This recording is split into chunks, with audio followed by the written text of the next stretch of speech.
al doctor Giacomo Cassés. Gloria a Jesús. Gloria.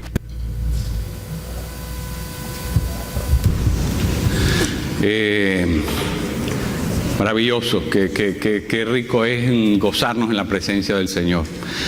Nosotros, ¿verdad?, tenemos la ventaja que no tenemos que darnos un pase de droga para estar felices. Solamente celebrando lo que hizo por nosotros en la cruz del Calvario, recordando su favor, su misericordia, lo que Él hace continuamente, cotidianamente en nuestra vida. Ya eso es combustible suficiente para mantenernos enfocados, agradecidos, alabándolo, glorificándolo. O sea, ¿qué más? ¿Qué más? Si tenemos entendimiento de todo lo que Él ha hecho por nosotros, de que somos sus hijos, de que sus promesas están allí a nuestro favor, de que Él es el Padre bueno, ¿qué más podemos pedir? Ya tenemos suficiente combustible de aquí hasta que nos llegue el día en que tengamos que despedirnos de este lugar. El Señor es maravilloso con nosotros, el Señor es bueno con nosotros. Por eso estamos celebrando esta fiesta de la resurrección, esta fiesta de la resurrección. Les invito a que vayamos al Evangelio según San Juan en el capítulo 2, Evangelio según San Juan capítulo 2, vamos a leer el texto de esta mañana. Vamos a leer del 13 al 22. Juan 2, 13 al 22.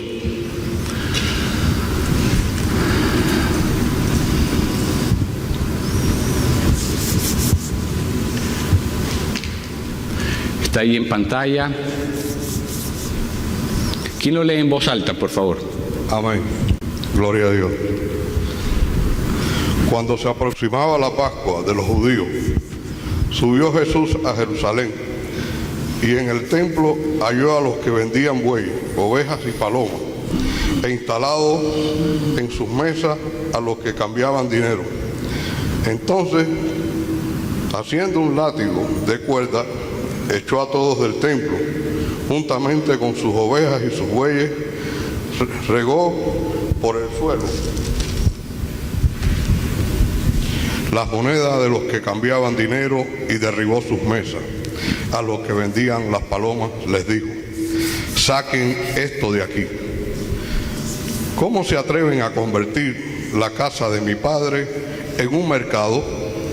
Sus discípulos se acordaron que está escrito: el celo por tu casa me consumirá. Entonces los judíos reaccionaron preguntándole: ¿qué señal puedes mostrarnos para actuar de esta manera? Destruyan este templo, respondió Jesús, y lo levantaré de nuevo en 3 días. Tardaron 46 años en construir este templo, ¿y tú vas a levantarlo en 3 días? Pero el templo al que él se refería era su propio cuerpo. Así pues, cuando se levantó de entre los muertos, sus discípulos se acordaron de lo que había dicho y creyeron en la Escritura y en las palabras de Jesús. Palabra de Dios. Gloria a Jesús, ahí está. Bueno, obvio, estamos celebrando la resurrección, por eso este texto encaja perfectamente en lo que celebramos el día de hoy.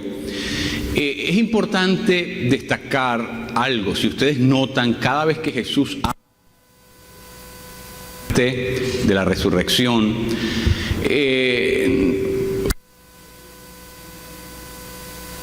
Dani, tráeme eso, por favor.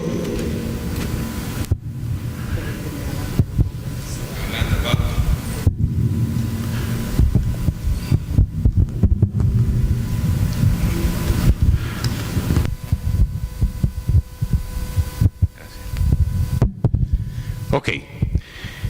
Fíjense, cada vez que Jesús habla de su muerte, Jesús sabe categóricamente lo que va a pasar. Aquí no solamente habla de su muerte, habla de la muerte y de la resurrección. Está prediciendo. Fíjense, estamos en el capítulo 2 del Evangelio de San Juan. Es decir, estamos en el comienzo del Evangelio y ya Jesús está anticipándose al hecho de que va a tener que morir y va a resucitar. ¿Qué quiere decir esto? Quiere decir que a Jesús no lo sorprendió ese momento. Jesús estaba preparando desde el comienzo, tenía plena identidad de que Él era el Hijo encarnado de Dios, de que era su misión histórica, de que Él tenía que llevar a cabo la obra de la muerte y de la resurrección. En otras palabras, como dice el Chapulín Colorado, todo estaba fríamente calculado. Jesús no estaba improvisando, a Jesús no lo agarraron los romanos, no lo agarraron descuidado y se lo llevaron para la cruz y lo montaron. No. Jesús sabía a lo que iba a Jerusalén, Jesús sabía que Él tenía que padecer, Jesús sabía que Él tenía que entregar su vida, Jesús sabía que tenía que ser destruido el cuerpo, ¿verdad? Para que pudiera haber resurrección. Entonces, yo quiero dejar con ustedes esta mañana muy rápido, dos principios que usted tiene que recordar para siempre acerca de la resurrección. ¿Qué me dice eso a mí? En otras palabras, ¿qué implica para mi vida cotidiana que Jesús haya resucitado? Lo primero, Jesús dice, hay que destruir esto. Claro, ellos pensaban, y por eso es que se aterrorizan, especialmente los saduceos, porque los saduceos eran quienes tenían control del templo. Los fariseos controlaban las sinagogas, los saduceos controlaban el templo. Así que cuando Jesús les dice, voy a destruir esto, se asustaron. ¿Sabe por qué? Porque el templo de Jerusalén tenía dos grandes laterales, dos grandes pasillos. En uno de ellos estaba nada más y nada menos que la legión romana. En el otro estaba el Sanedrín. En otras palabras, el templo de Jerusalén no solamente era un lugar espiritual, religioso, no, era donde estaba concentrada el poder de la nación. Era allí donde se hacían pactos, alianzas entre los judíos, entre los gobernantes judíos y los gobernantes romanos, que eran el imperio gobernante en aquel momento. Entonces, imagínense, era un nervio muy, ¿verdad?, muy importante. Jesús fue algo neurálgico, Jesús atacó algo, ¿verdad? Imagínense, limpiar, con qué autoridad meterse en el templo y sacar a toda aquella gente que estaba allí en la puerta de entrada del templo. ¿Verdad? ¿Qué clase de bríos hay que tener para hacer algo semejante? Bueno, Jesús lo hace en la autoridad de que Él entendía plenamente cuál era su misión. Jesús sabía que Él era Dios. Jesús no estaba imitando ser Dios, Jesús no estaba aparentando ser Dios. Jesús era Dios en persona y por lo tanto tenía toda la autoridad. Y en esa autoridad es que comienza a hacer cosas que nadie se hubiese atrevido a hacer. Pero cuando Jesús dijo, destruyan este templo, que en 3 días yo levantaré otro que no está hecho con manos de hombre, para ellos fue una bomba. Imagínense la respuesta que le dan, 46 años. 46 años, esos 46 años no eran 46 años construyendo el templo. Acuérdense que este templo es el templo de Zorobabel, que había sido construido por allá unos casi 400 años antes de Cristo, y que Herodes el Grande lo que había hecho fue echar a andar una obra para remozarlo, para de alguna manera hacerle mantenimiento, porque ese templo había sido lo que se llama profanado por Antíoco Epífanes, ¿verdad?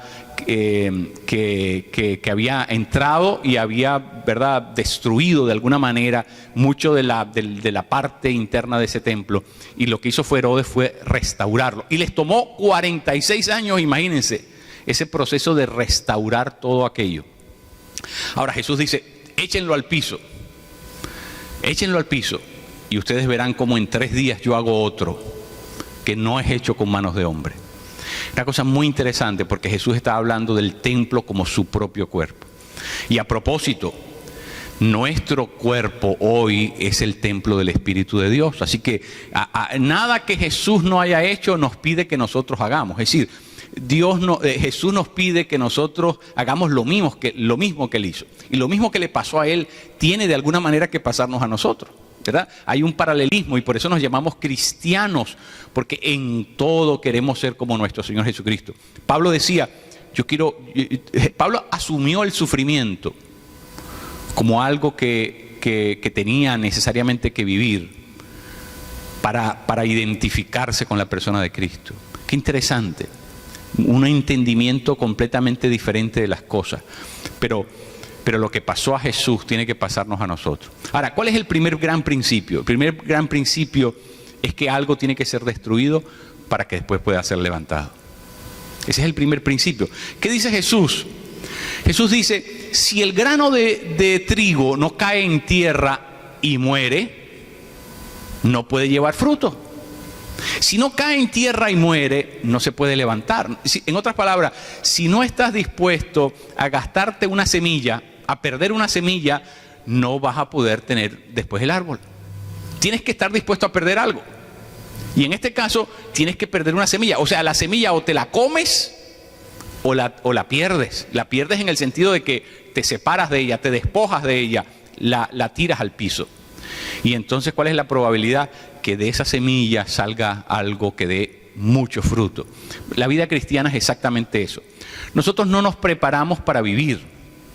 La vida cristiana es nos preparamos para morir. ¿Por qué? Porque nosotros hemos entendido que la única manera de vivir esta vida es cuando nosotros morimos a nuestro propio deseo, morimos a nuestro ego, morimos a nuestra propia voluntad. Así que la vida cristiana es el arte de saber cómo morir, no el arte de saber cómo vivir, porque la mejor manera de vivir, como les dije, es cuando nosotros asumimos, ¿verdad?, que si no hay muerte, no va a haber resurrección. ¿Qué dice Pablo en capítulo 6 de Romanos? Ustedes fueron unidos a Cristo en su muerte. Miren lo que dice Pablo en el capítulo 6 de Romanos. Ustedes fueron unidos a Cristo en su muerte para que también puedan participar de la resurrección. ¿Ve? Así que, ¿qué quiere decir eso? Que si nosotros no morimos, no vamos a resucitar. Ahora, hay una buena noticia. La buena noticia es que ya morimos, ya eso pasó. Nosotros ya fuimos crucificados con Cristo, ya participamos de la muerte de Cristo, porque eso es lo que dice Romanos 6, ya fuimos unidos con Cristo en su muerte.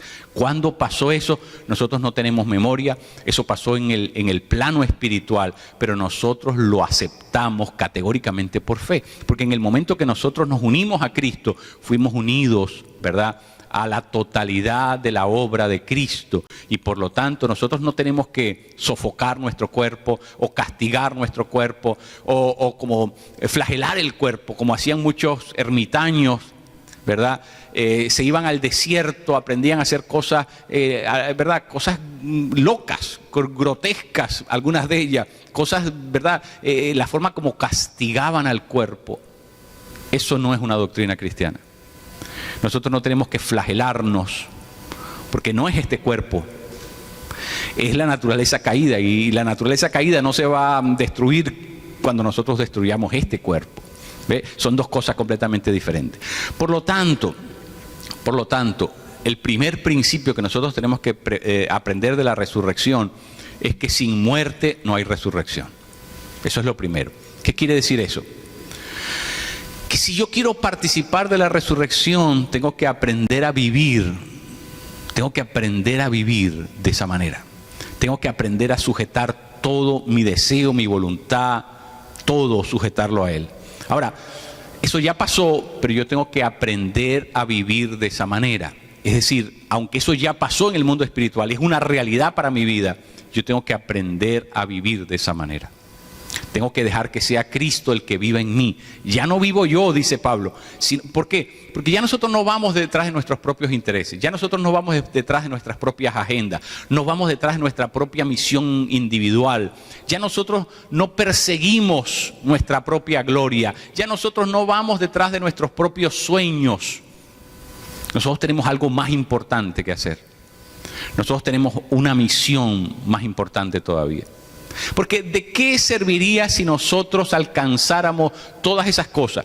Los sueños más grandes, los logros más grandes, el éxito, ¿verdad?, más contundente, más sorprendente, que lleguemos a la cúspide de la escalera del éxito. Y tengamos todo eso, pero dejemos de hacer lo más importante que Dios nos pide hacer. Eso es algo importante para nosotros meditarlo, mis queridos. Porque nosotros como gente de fe no podemos perder el balance de las cosas. No podemos perder el enfoque de las cosas. Esta vida es demasiado rápida. Y si nosotros nos descuidamos un poquitico y perdemos el enfoque, le podemos gastar la vida a lo que no es necesario. Podemos poner el énfasis en el lugar equivocado, nos podemos gastar esta vida. ¿Y sabe qué? Eso puede ser una tragedia terrible.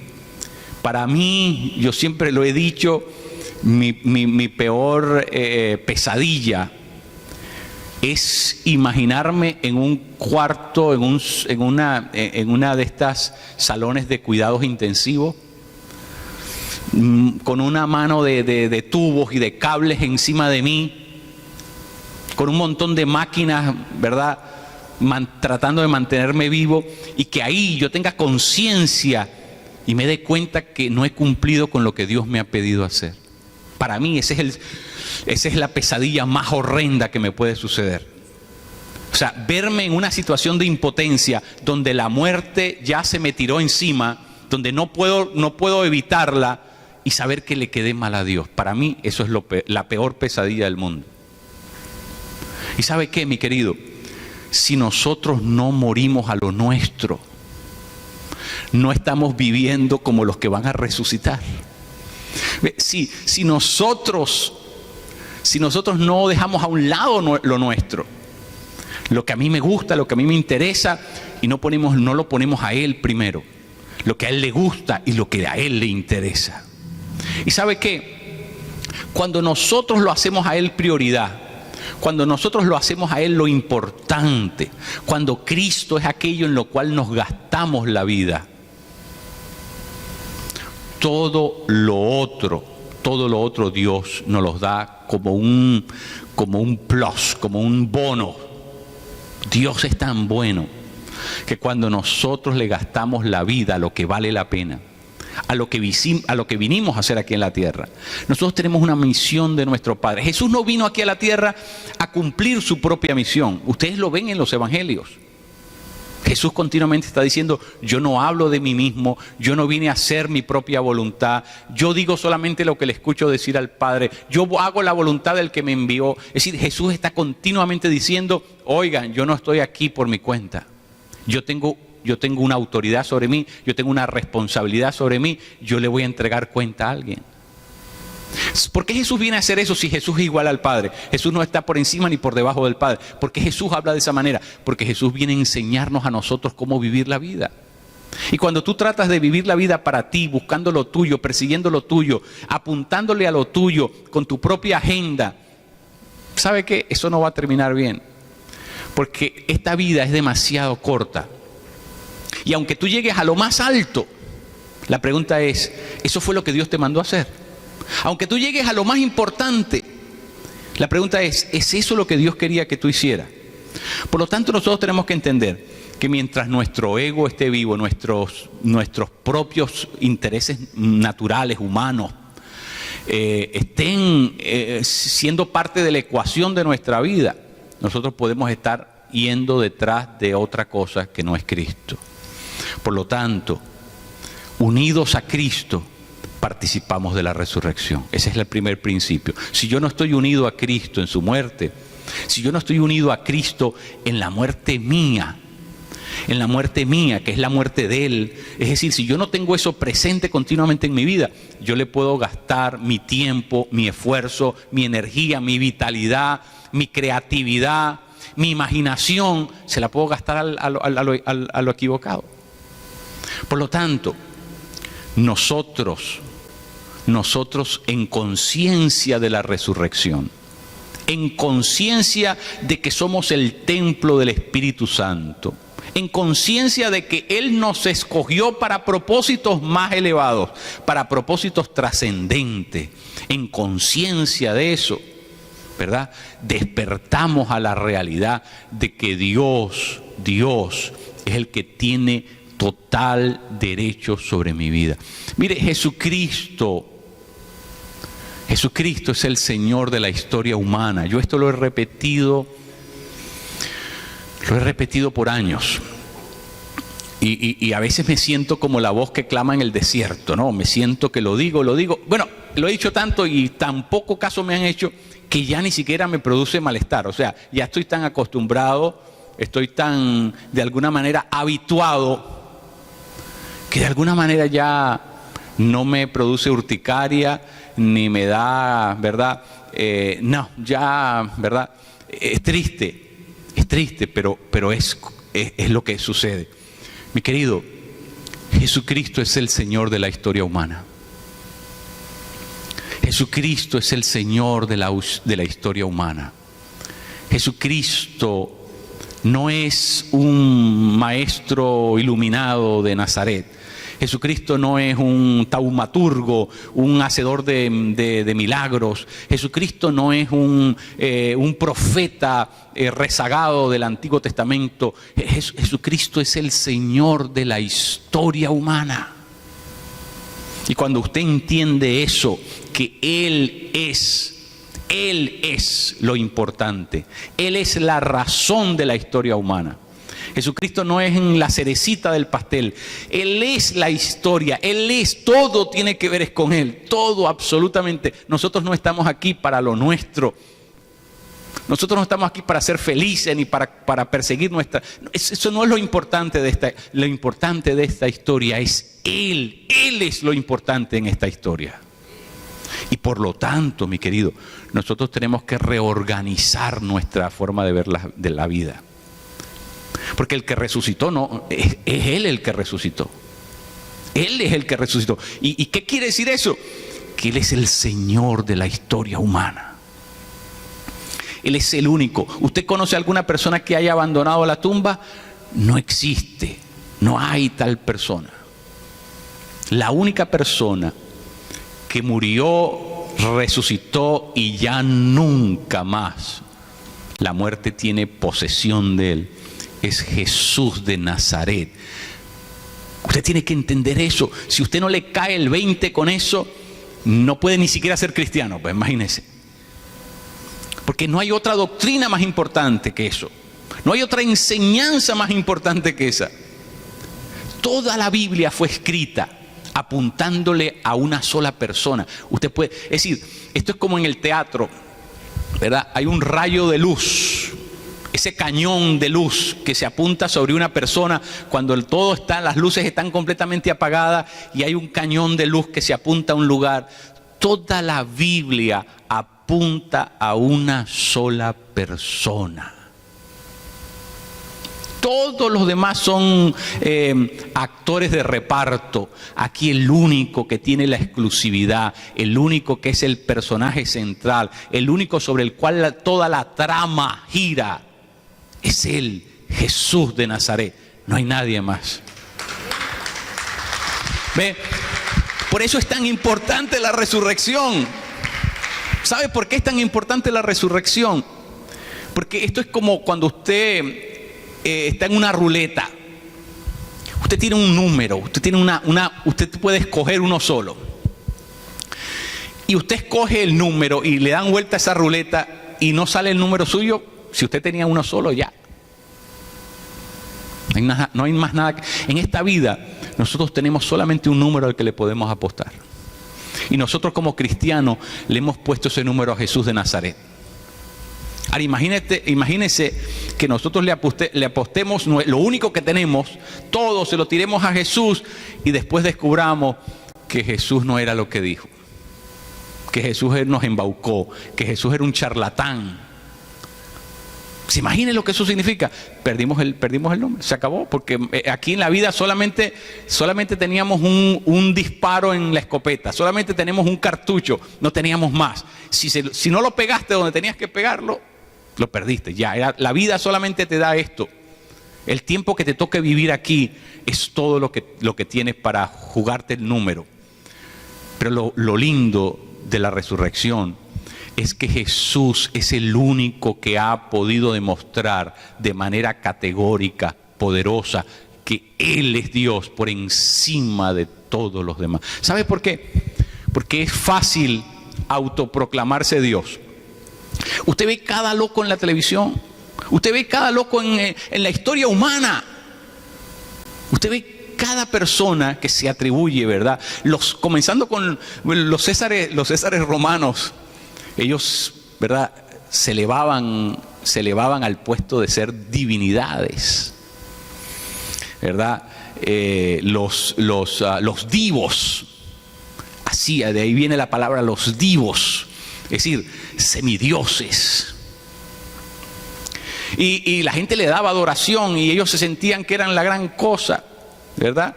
Pero ¿sabe qué? En lo que caía ese cuerpo a tierra y lo enterraban, se lo comían los gusanos igual que cualquier otro. Los faraones se metían en sus grandes cámaras, ¿verdad? Esas grandes cámaras en las que ellos mandaban a construir y se rodeaban de lo mejor, de lo mejor. Sus criados, sus siervos morían junto con ellos, los enterraban vivos junto con el faraón, porque en la otra vida alguien tenía que servirle a los faraones. Entonces, bueno, se llevaba la corte, se llevaba todo para la otra vida. Y cuando los han abierto esas grandes, ¿verdad?, esas grandes bóvedas, ahí descubren todo. Mire, mi querido, solamente Jesús de Nazaret resucitó. Solamente Jesús de Nazaret resucitó. Por lo tanto, el Señor nos ha dado la gracia que le estamos apostando al número ganador. Le estamos apostando al número verdadero, al que va a salir. Ya salió. Y por eso estamos celebrando hoy, porque nosotros no estamos poniendo nuestra fe en un semidios, ni en una virgen, ni en un santo de retablo. Nosotros estamos creyendo en aquel que se levantó de los muertos, al que venció el imperio de las tinieblas, al que venció a Satanás y a sus potestades. Nosotros creemos en Jesús de Nazaret. Entonces, eso es lo primero. Lo primero, juntos en la muerte, juntos en la resurrección. Ahora, el segundo principio de la resurrección que tenemos que siempre recordar es el siguiente. Mire, cuando uno ve la historia de la resurrección, se da cuenta de algo interesantísimo.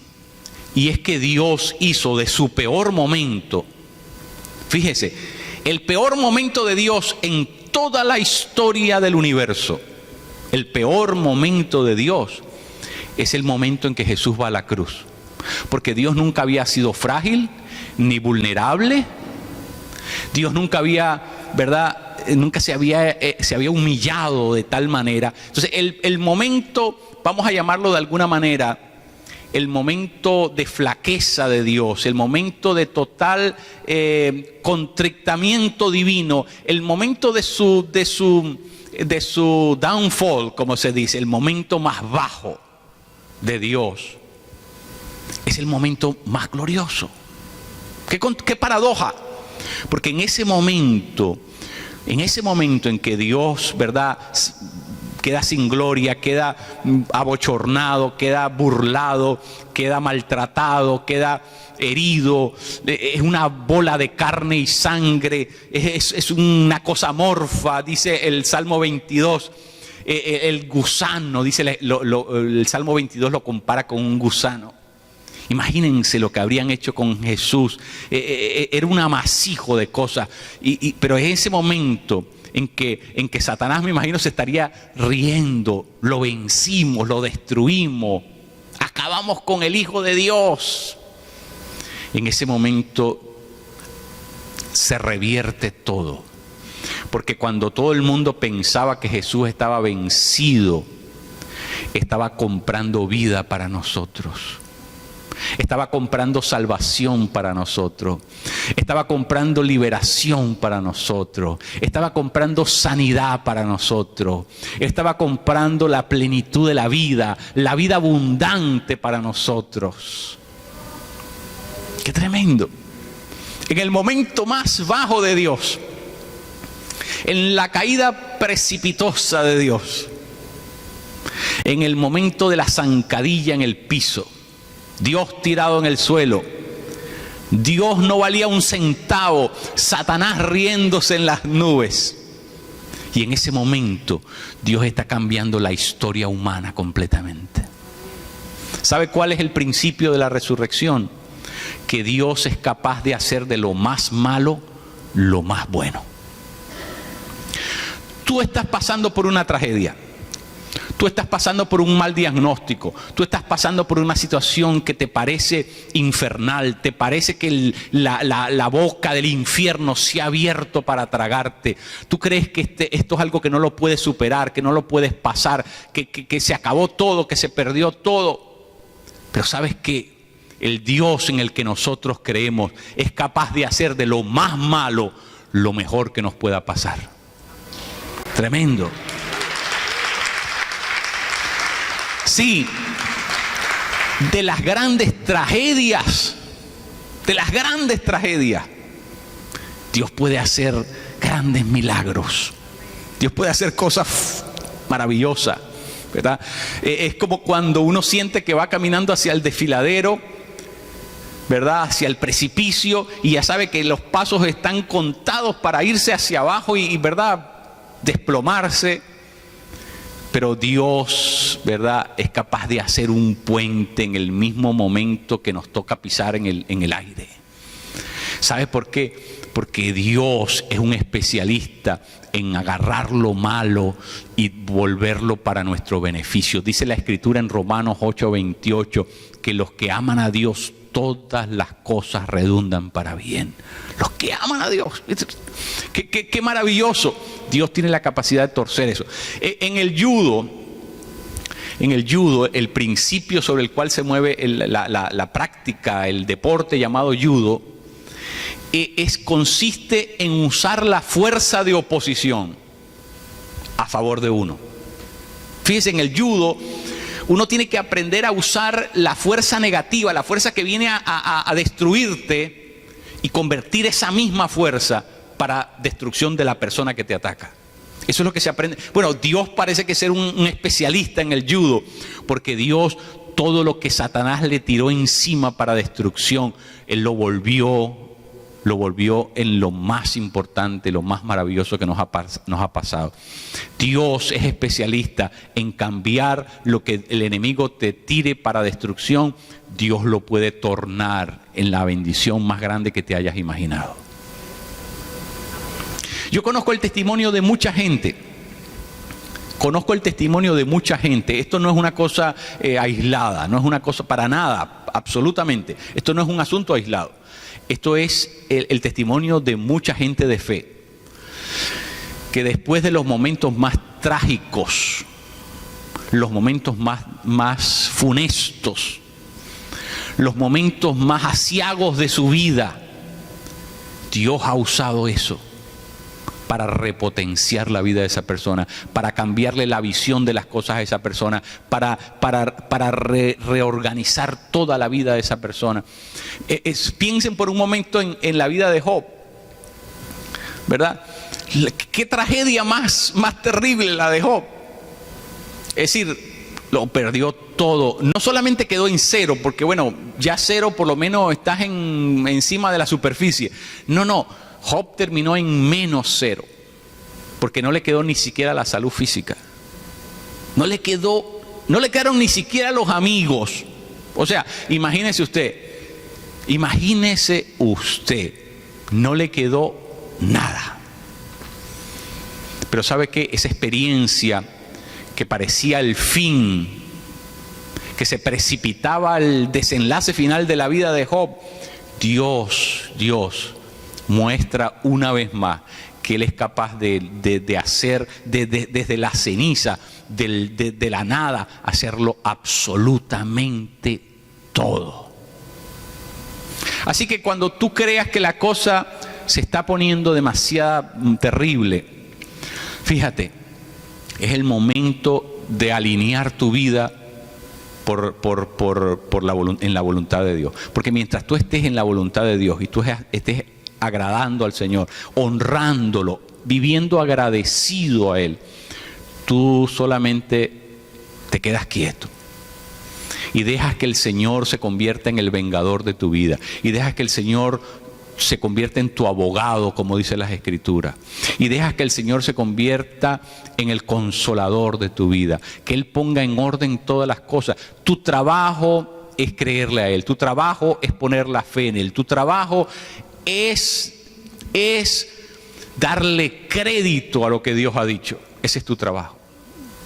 Él se va a ocupar de lo tuyo. Él se va a ocupar de poner todo en orden. Porque Él es perfecto. Él lo sabe hacer.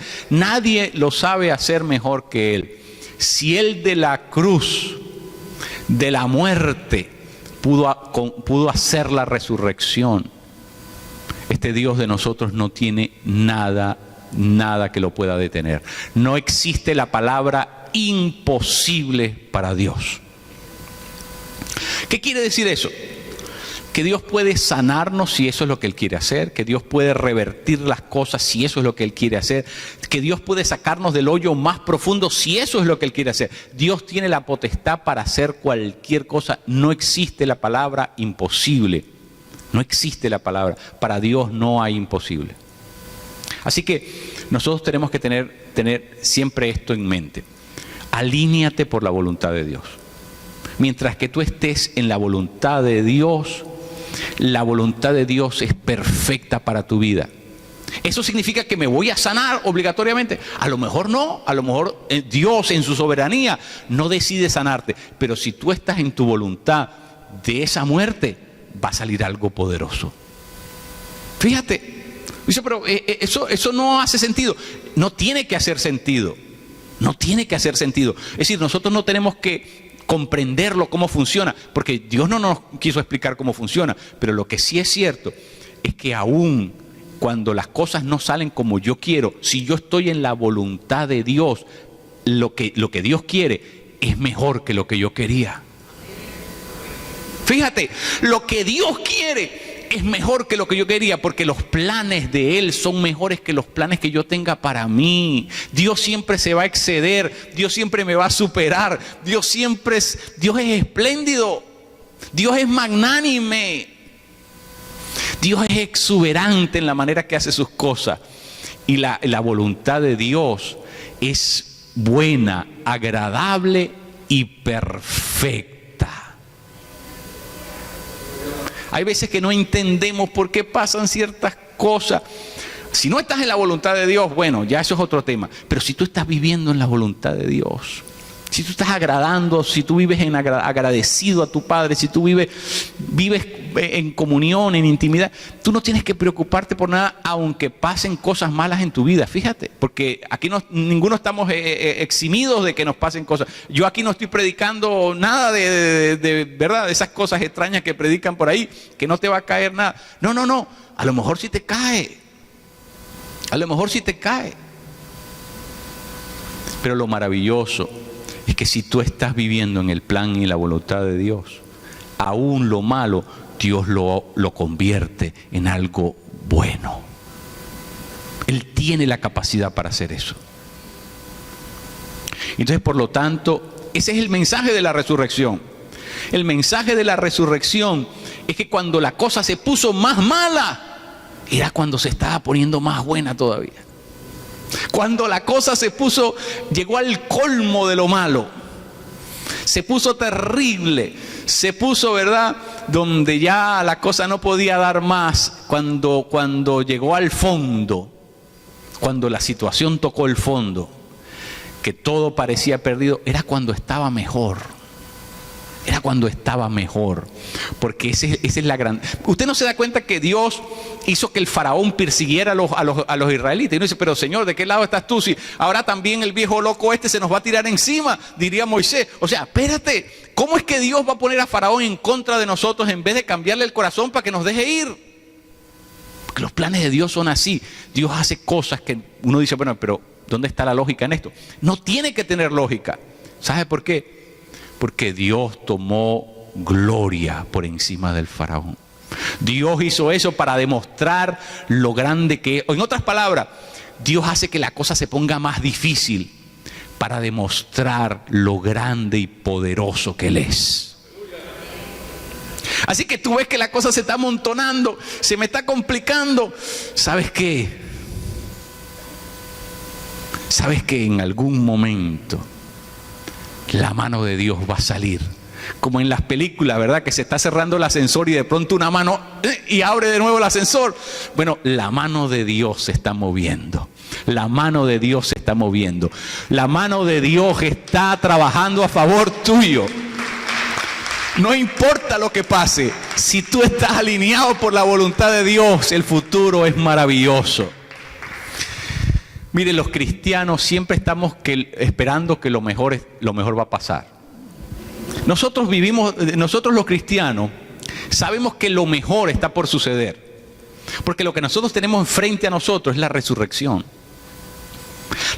Ya pasó en Cristo, pero ahora nos va a suceder a nosotros. Por lo tanto, nosotros no vivimos la vida desesperanzados. Nosotros no vivimos la vida con, ay, ¿qué irá a pasar? Para nosotros la vida no es una lotería. Para nosotros la vida no es incierta. Para nosotros la vida no es una cosa de azar. Para nosotros la vida no es fortuita. Para nosotros la vida es una cosa cierta. ¿Sabe por qué? Porque nosotros estamos esperando el día de la resurrección también. Lo mejor está por pasar. Lo mejor está en camino. Lo mejor viene. Maranata, dice la Escritura. Cristo viene pronto. Maranata, apúrate, Señor Jesús. Ven por nosotros, tu pueblo. Así que tenemos que ser gente continuamente gozosa. Cuando vengan esos momentos trágicos, porque van a venir, somos seres humanos. Pero en esos momentos trágicos, difíciles, ansiosos, llenos de estrés, llenos de ¿verdad?, de oscuridad, en ese momento tú tienes que repetir: lo mejor está por pasar en mi vida. La resurrección me espera, mi Señor me espera. Mi Señor me espera con los brazos abiertos. El esposo de la novia viene a buscar a la novia. Así que lo mejor está por suceder. En el nombre de Jesús, eso es lo que nos espera a todos nosotros. Gloria a Jesús. Nos ponemos en pie, mis queridos. Papá, gracias por la esperanza que tenemos certera. Jesús de Nazaret murió y se levantó de entre los muertos para que nosotros tengamos vida y vida en abundancia. Gracias, Padre bueno. Gracias, mi Señor. Nosotros vivimos continuamente conscientes de que la resurrección también es para nosotros, porque si fuimos unidos en la muerte, fuimos unidos también en la resurrección. Te bendecimos, te exaltamos en el nombre de Jesús. Amén, amén. Pueden sentarse, mis queridos. Las diaconisas van a pasar a recoger los diezmos y las ofrendas, y entonces nos preparamos para, bueno, les voy a dar un anuncio y les voy a pedir a Elia, where are you? Básicamente les doy alguna información importante. Este martes tenemos el estudio bíblico igual, 7 de la noche, 7 a 8, conéctense por Zoom. Si no puede venir hasta acá, se conecta por Zoom y lo puede ver desde su casa. 7 a 8 estamos estudiando el libro El Señorío de Jesucristo. Todavía hay copias de ese libro, si alguno los quiere comprar, ahí en la librería, en la parte de atrás, hay copias de ese libro. Bueno, la otra cosa, ustedes que están en el curso de teología, recuerden, 24 de este mes tenemos reunión, 10 de la mañana, aquí en el templo, ¿ok? Muy importante. Lunes, que es mañana, ¿dónde están la gente que está orando? La gente que está orando, los intercesores de la iglesia. William, ¿quiénes son? ¿Por qué nos da la información, William? ¿Cómo se pueden conectar los días lunes allí? Dios les bendiga a todos. Sí, los días lunes nos estamos conectando por el link de la iglesia a las 7 de la noche para orar. Cualquier petición que usted tenga la puede dejar allá en la puerta del cuartico de oración y esa nos las llevamos para el día de mañana. Y los que quieran estar con nosotros también en línea, ingresan a las 7 de la noche de mañana y ahí oramos por todas las peticiones y necesidades de la iglesia y las suyas personales. Así que les invitamos también a que participen con nosotros en la oración, donde también está la hermana Regla, la hermana Gilda y está Yuri, varios hermanos. Estamos orando e intercediendo mañana a las 7 de la noche con grandes experiencias y grandes bendiciones. En el nombre de Jesús les esperamos. Dios les bendiga. Gracias, William. Sí, ajá.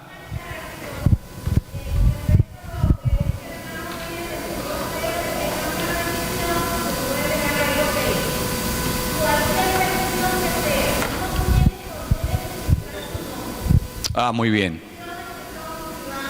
Claro. Claro, claro. Claro, muy bien. Claro, si alguien está pidiendo un novio, una novia, pues si no quiere poner el nombre, se entiende, ¿verdad? Pastor, la muchacha se llama Hani, que había venido. Ah, ok. Me está diciendo Gloria que nos está visitando esta mañana Hani y José Luis. Ellos se están preparando para casarse aquí próximamente en el templo. Así que un aplauso para Hani y José Luis. Que el Señor les bendiga. Que el Señor les bendiga. Qué bueno. ¿Quién más? Creo que somos nuevos, ¿verdad? Porque ya tú eres de la casa. Roda está aquí de California, pero ya se mudó para Miami. Así que, Roda, gracias por estar esta mañana con nosotros. Así que bueno, gloria a Dios. ¿Pasaron a recoger las ofrendas o no? Ok, vente para acá, Elia, come. He has a testimony, he wants to share, quiere compartir con nosotros un breve testimonio. All right. Can you translate? I will translate. All right. So basically, a while back, I was sad. Hace un tiempo atrás yo me estaba sumergiendo en una profunda tristeza. And I was just angry at myself, and I asked God, like, to show me what was wrong. Yo estaba muy bravo conmigo mismo y le estaba pidiendo al Señor que me mostrara qué había mal conmigo, qué era el que no iba bien en mi vida. And so I prayed to Him. I asked Him, God, I need help. I need your help. And I went to Him and I confessed all my sins to Him. And I started crying because I realized that what I was doing was wrong. Y yo comencé a clamar al Señor por esperanza para mi vida. Y hubo un momento que yo estaba orando con al Señor y comencé a ser quebrantado y comencé a llorar. Y me di cuenta que todo lo que yo estaba haciendo, el Señor me mostró que todo lo que yo estaba haciendo estaba mal. And so He just set me free. He broke the chains off me, and I feel really good right now. And I just thank God for everything He's done in my life. Y el Señor rompió las cadenas en mi vida. Me siento maravilloso por todo lo que Él ha hecho en mi vida. Así que... And so, like, another thing, just like for you guys out there, just don't be scared to confess your sins to God. He already knows what you're going through. So just don't be scared of God. He loves you guys so much, and yeah. Dice que no tengamos miedo, vergüenza de confesarle al Señor nuestros pecados, porque Él ya conoce por lo que estamos pasando y Él está allí con nosotros. Thank you, Elia. Thank you, man. Appreciate it. Bueno, vamos a participar esta mañana de la Cena del Señor. Qué bonito, ¿verdad? Que hemos celebrado con júbilo, pero también tenemos un momento de reflexión en este tiempo de recogimiento espiritual. Así que yo les pido, mis queridos, para que podamos hacer esto como se debe hacer, que ahí donde ustedes están, tomen unos minutos, incline su rostro, comience a orar al Señor, dándole gracias por la salvación y por la resurrección de la cual Él nos ha hecho participar. Vamos a tomar unos minutos para que todos estemos en oración, en este momento. El Señor ha sido bueno con nosotros. El Señor nos ha impartido vida cuando estábamos muertos. ¿Qué más podemos pedir? El Señor nos ha beneficiado con su amor y su misericordia. Toda la iglesia orando en este momento. Gracias, papá. Tú eres lindo, tú eres precioso. No nos cansamos de contemplarte. No nos cansamos de estar junto a ti en esa comunión a la que tú nos invitas permanentemente. Yo te necesito, mi Padre, yo te necesito, cada día te necesito más. Cada día estoy más consciente de la necesidad que tengo de ti, mi Dios. Gracias, papá. Te bendecimos, te exaltamos en el nombre de Jesús. Aleluya. Las diaconisas van a pasar adelante. y van a llevar hasta donde nosotros estemos el pan y el vino. Esperemos que todos estemos servidos. Esperemos que todos estemos servidos para que de esa manera podamos participar juntos.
Gloria a Jesús.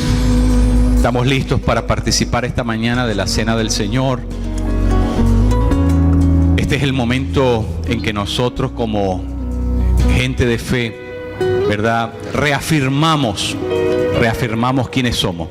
Nos ponemos en pie. Todos estamos servidos.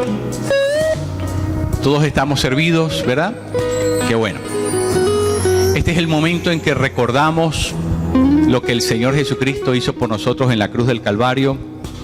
Recordamos que Él se ofreció por nosotros. La palabra de nuestro Señor Jesucristo dice que la noche en la cual nuestro Señor Jesucristo fue aprendido, el Señor tomó el pan y dio gracia lo partió y se lo dio a comer a sus discípulos, diciéndoles: tomen, coman, este es mi cuerpo ofrecido por ustedes, hagan esto en memoria mía. Así que en memoria de lo que el Señor Jesucristo hizo por nosotros, ofrecerse en la cruz para que el castigo de Dios no cayera sobre nosotros sino sobre Él, por la obra maravillosa, por el amor de Cristo en la cruz, en memoria de lo que Él hizo, participemos todos juntos del pan.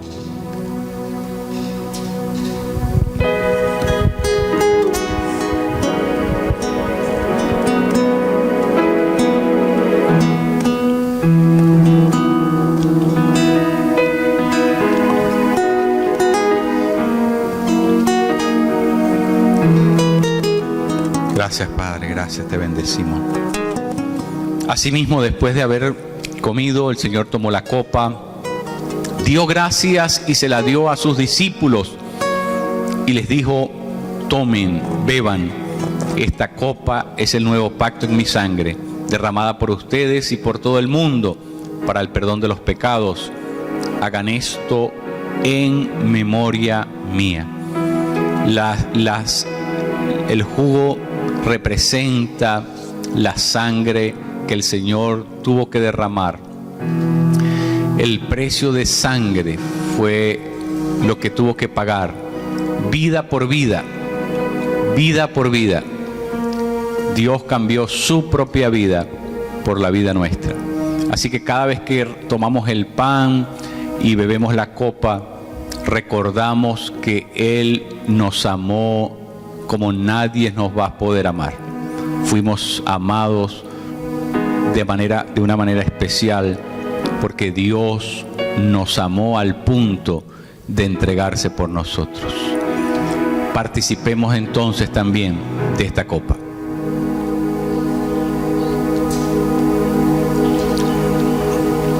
Gracias, papá. Gracias, Señor, por lo que tú has hecho. Gracias por el sacrificio de la cruz. Gracias por comprar vida para nosotros, porque estamos seguros que nada nos puede separar de tu gran amor. Te pertenecemos a ti por siempre, y lo que nos espera en el futuro es vivir contigo por los siglos de los siglos en la resurrección. Te alabamos, te bendecimos, Señor. Tú eres la esperanza de nuestra vida y vivimos aferrados a esa esperanza. Gracias, Señor. Gracias, papá. Amén. Aleluya. Gloria a Jesús. Jesucristo resucitó. Aleluya. Vamos a irnos de aquí con alegría y júbilo. Con alegría y júbilo. Porque el Señor ya hizo todo lo que tenía que hacerse. La palabra dice que cuando Él estaba en la cruz dijo: consumado es. Todo se pagó. Todo está hecho. Le pertenecemos a Él por los siglos de los siglos. Así que nos vamos de aquí, pero con gozo, con alegría en nuestros corazones, celebrando que tenemos un Dios resucitado. Y de noche cantaremos, celebrando su poder, con alegría de corazón, como el que va con la flauta al monte del Señor. Celebraremos su poder.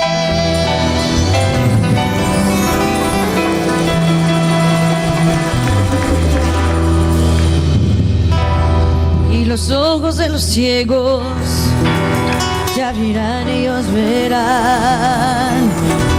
Los oídos de los sordos oirán. El cojo saltará, con el arpa danzará. Las lenguas de los mudos cantará.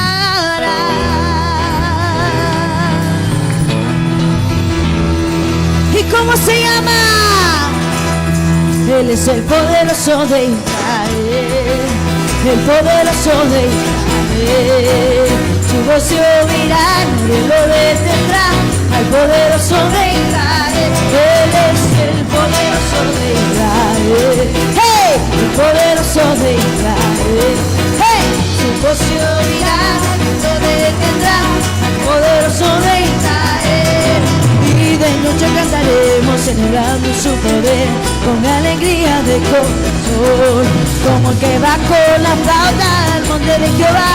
Celebraremos su poder, Él es el poderoso de Israel, hey, el poderoso de Israel, hey, su voz se oirá, nadie lo detendrá, al poderoso de Israel. Y los ciegos se abrirán, ellos verán, los